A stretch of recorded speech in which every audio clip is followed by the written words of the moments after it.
یہ ایک بہت پرانی بات ہے، جب دمشق کی تنگ گلیوں میں وقت کی دھول اڑتی تھی اور ہر دیوار پر غربت کی چھاپ دکھائی دیتی تھی۔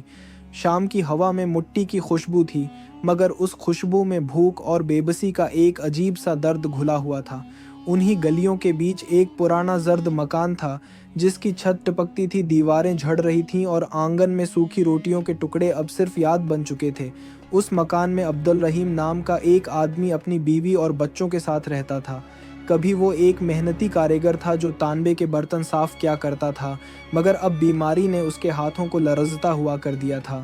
وہ کھانستا، دیوار سے ٹیک لگاتا اور اپنی آنکھوں میں اس چولہے کا دھواں ڈھونڈتا جو اب مہینوں سے ٹھنڈا پڑا تھا۔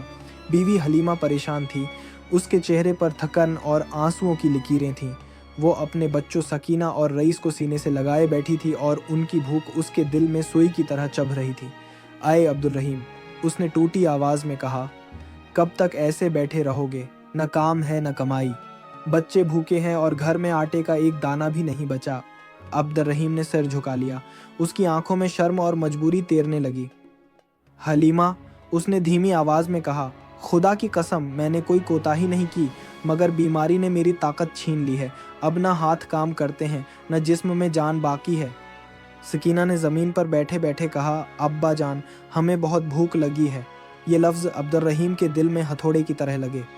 اس نے آسمان کی طرف دیکھا، جیسے اس چھت سے ٹپکتی روشنی میں خدا سے سوال کر رہا ہو۔ کچھ دیر بعد وہ اٹھا اور رسوئی کی طرف گیا۔ ہر برتن خالی تھا۔ اس نے ایک برتن الٹا، اس میں دھول کے سوا کچھ نہ تھا۔ دل بھر آیا۔ حلیمہ بولی، اب کوئی راستہ نکالو، یا تو کچھ بیچو یا کام ڈھونڈو، ورنہ بچے بھوک سے مر جائیں گے۔ عبدالرحیم کی نظر ایک کونے میں پڑی جہاں ایک پرانی پیتل کی چائے دان رکھی تھی، جو کبھی اس کی محنت کی نشانی ہوا کرتی تھی۔ اس نے اسے ہاتھوں سے سہلایا جیسے کسی پرانے دوست کو الوداع کہہ رہا ہو۔ حلیمہ، میں یہ چائے دان بیچ آتا ہوں، شاید اس سے کچھ رقم مل جائے اور بچوں کے لیے کچھ کھانے کا بندوبست ہو سکے۔ حلیمہ نے مایوسی سے سر ہلایا، اچھا، مگر یاد رکھنا اس کے ساتھ گھر کی آخری نشانی بھی چلی جائے گی۔ عبدالرحیم نے مسکرا کر کہا، گھر کی نشانی تب نہیں رہتی جب چولہا بجھ جائے۔ رحمت کا در کھلا ہے، شاید اللہ کوئی سبب بنا دے۔ وہ چائے دان لے کر دمشق کی گلیوں میں نکل پڑا، ہاتھوں میں لرزتی چمک، دل میں بھوک، مگر زبان پر بسم اللہ۔ بازار میں لوگوں نے اس کی حالت دیکھی مگر کوئی رکا نہیں۔ آخر ایک بزرگ دکاندار نے بلایا، آؤ بھائی، دکھاؤ کیا بیچ رہے ہو۔ عبدالرحیم نے چائے دان آگے کیا۔ دکاندار نے دیکھا، ہنسا، 3 دینار، ہائے غریب آدمی، اس میں تو زنگ لگ چکا ہے، 1 دینار دوں گا، وہ بھی تمہاری حالت دیکھ کر۔ عبدالرحیم کے دل میں درد اترا، مگر بچوں کی بھوک نے عقل پر غالب آ کر اسے جھکا دیا۔ ٹھیک ہے جناب، لے لیجئے۔ دکاندار نے ایک سکہ اس کی ہتھیلی پر رکھا۔ عبدالرحیم نے اسے ایسے دیکھا جیسے کسی ماں نے اپنے بچے کو پہلی بار دیکھا ہو۔ دل میں شکر اور آنکھوں میں امید لیے وہ گھر کی طرف لوٹنے لگا۔ راستے میں اس نے سوچا، اب کچھ آٹا، کچھ دال لے لوں گا، بچوں کے چہرے پر مسکراہٹ واپس آ جائے گی۔ مگر اسی دوران اس نے دیکھا، ایک جوان ایک بوڑھے کا گریبان پکڑے گھسیٹ رہا تھا۔ عبدالرحیم آگے بڑھا، ای جوان، چھوڑ دو، وہ تمہارے باپ کی عمر کا ہے۔ جوان بولا، یہ مجھ پر 1 دینار کا قرض دار ہے، میں قاضی کے سامنے پیش کروں گا۔ بوڑھا کانپتی آواز میں بولا، بیٹا، رحم کرو، میرے بچے بھوکے ہیں۔ عبدالرحیم کے دل میں کچھ ٹوٹا۔ اس نے جیب سے وہی 1 دینار نکالا، یہ لو تمہارا دینار، اس بوڑھے کو چھوڑ دو، اس کا جرم صرف غربت ہے۔ جوان چلا گیا۔ بوڑھا زمین پر گرا اور عبدالرحیم کے پاؤں چھو کر بولا، اللہ تجھے اس کا سو گنا دے گا۔ عبدالرحیم کے ہونٹوں پر مسکراہٹ آئی، میرا دینار گیا نہیں، میری کتاب عمل میں جمع ہو گیا۔ وہ گھر لوٹا، ہاتھ خالی مگر دل بھرا ہوا۔ حلیمہ نے دروازہ کھولا، کیا تم پھر خالی ہاتھ لوٹے ہو؟ عبدالرحیم نے کہا، 1 دینار ملا تھا، مگر اس سے کسی کی جان بچی ہے۔ حلیمہ کی آنکھوں میں غصہ اور آنسو دونوں ابھرے۔ کیا ہمارے بچے اس سے زیادہ بھوکے نہیں تھے؟ عبدالرحیم نے کہا، وہ ایک بوڑھا تھا، میں اگر نہ دیتا تو اس کی بددعا ہمیں مٹا دیتی۔ رات خاموش تھی، بچے سو گئے۔ حلیمہ نے رو کر کہا، اب کیا بیچو گے؟ گھر میں کچھ بچا ہی نہیں۔ عبدالرحیم نے دیکھا، ایک پرانا آئینہ دیوار پر لٹک رہا تھا۔ میں یہ آئینہ بیچ دیتا ہوں، شاید اس سے کچھ مل جائے۔ حلیمہ بولی، یہ تمہارے ابا کا دیا ہوا ہے۔